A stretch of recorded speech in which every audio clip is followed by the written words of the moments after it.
Hey, this is Mark Smith, host of Digital Roughnecks, and I'm here with Jay McBain, who's Principal Analyst for the Channels and Partnerships and Ecosystem for Forrester Research. Hey, welcome, Jay. Thank you so much for having me. I'm looking forward to this.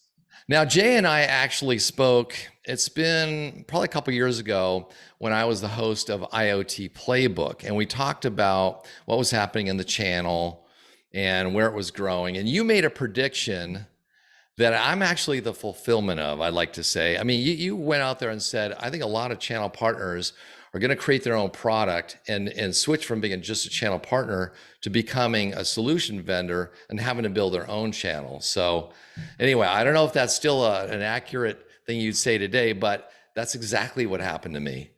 Yeah, what we're saying today is basically software is eating the world. And there's a lot of smarter people than me that made that prediction, and it's absolutely coming true.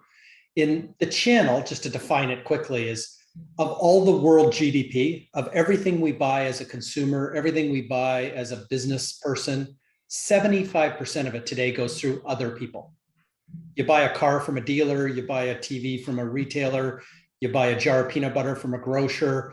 These are all the things. And obviously in energy and oil and gas and everything else, we kind of know how the products land to market. And so this is the big change that's happening. Every company in every industry is becoming a tech company.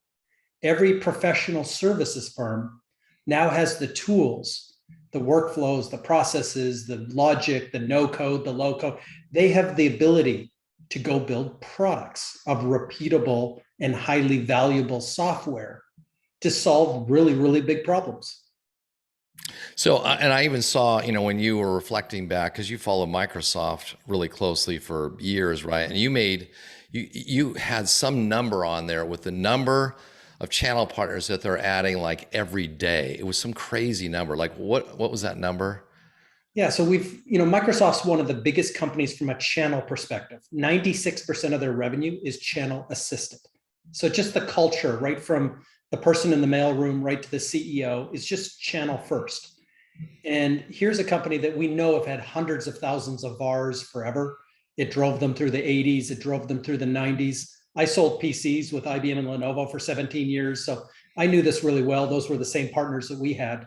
Well, today they have 470,000 active partners, but more shocking than that number, they're signing up 300 to 400 new partners every single day. And the difference now, though, is they're not resellers. This is not the people who collect the customer's money. Microsoft have figured out that in the influence game, as people are considering what product to buy, and going through the 28 moments that you go through digitally to figure out vendor selection, they're trying to map out how many partners are influential to their potential customers. They're also figuring out that they've gone completely subscription and consumption based, that even when you do collect the money from the customer, it's only the first 30 days. And now you've got to get adoption on your product. You need to get integrations and stickiness. You need to get upsell and cross-sell and enrichment. All the fun starts because the customer journey now never ends. So they start mapping out all these kinds of partners who can do all those important things every 30 days forever. And that's where you get to these massive numbers of millions of potential partners for Microsoft. But every other company in the world right now is thinking this way, or at least according to Accenture, 76% of CEOs think that their current business model will be unrecognizable in 5 years, and ecosystems are the number one reason why. Doesn't matter what industry, doesn't matter what geography, doesn't matter what size of business you are. This is the new level of thinking, and this is the new battleground for the decade of the ecosystem.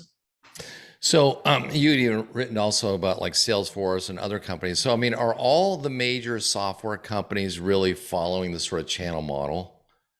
Well, they are, and it's not the channel model of resellers. Like Salesforce, which you brought up, actually shut down their resale program. They all want all the money to go to their digital marketplace, which is called the App Exchange. But they also did the mapping like Microsoft did and looked at influence and looked at retention. They came up with the math, and they sell a sales product, CRM, they sell marketing products, customer service.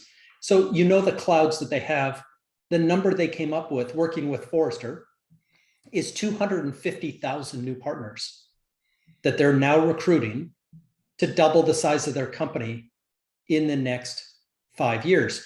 And here's a $25 billion software company today, and that's not small, but it kicked ExxonMobil off the Dow 30 late last year. And now a small software company that sells CRM software is one of those 30 companies that everybody around the world watches every single day. And that's just another part of software eating the world, and why they think their ecosystem needs to be 250,000 partners deeper than it is today.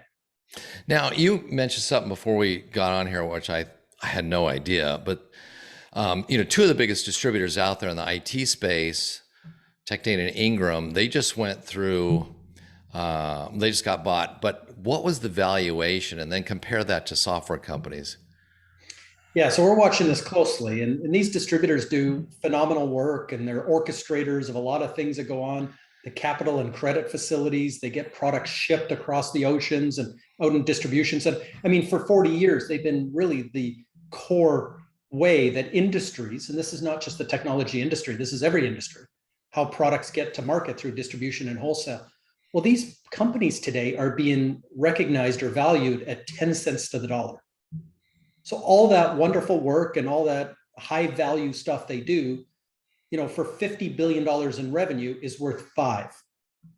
And then a software company on the other side, so go back to Salesforce again, or any of the other major ServiceNows or Workdays or Marketos or NetSuites, there's 175,000 software companies today, including yours. They're valued at least 10 times revenue. And those are the big ones. Some of the smaller companies like yours, who are doing very innovative things that are forward-looking, leveraging emerging tech, IoT, AI, automation, blockchain, quantum, AR, VR, MR, all the different emerging tech areas. Those are valued at 20, 30, 40 times revenue, given where they are in the market and how disruptive it is. So it is absolutely, with software eating the world, software is eating valuations as well. So if you're in the channel now, like, with this oil and gas space, it's a channel that, oil field services and, all that kind of stuff, project-based revenue, probably nothing recurring. What's a recommendation what should they be thinking about to really increase the value of their companies that they've been working on so long, with software eating the world being that little asterisk right there?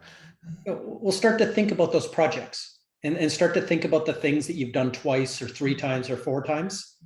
Look at the technology that's out there. I'll say, look at RPA, robotic process automation, which is an industry that's growing at 81% year over year. It's the #1 space in the world right now in terms of growth. Companies like UiPath or Blue Prism or Automation Anywhere, if you've done something 2 or 3 times, you can automate that workflow, the process, the business logic. If you can actually make something repeatable and scalable, you can start selling at a different level. So now it's not involved with time and materials and labor. Now it's something that you can sell to every customer in that situation globally at the same time. And the cost to entry, you don't have to hire a bunch of DevOps people. You don't have to go and hire data scientists and things. Most of it's drag and drop at this point. Of getting your IP into software is easier than it's ever been. You can go to GoDaddy and get a $5 URL. You can go to LinkedIn over the weekend, and by Monday morning, you're a company and you're solving a problem at scale, and you can grow from there. And that's what companies are realizing, that professional services can become software pretty quick. Very good. Well, I am watching and participating in that. And yeah, absolutely. Even the show, Digital Roughnecks, is about the digitalization of oil and gas. So yeah, right in the middle of that. Anyway, Jay, I want to thank you for being here. How should people get a hold of you and Forrester? Yeah, you can find me everywhere on every social network. You can link in and just ask me a question on LinkedIn. It is the best. I'm at jmcbain@forrester.com. So if you just Google my name, you'll find me pretty well anywhere, and feel free to reach out. All right. Well, thanks again, Jay. Appreciate you being there. All right. Thanks so much.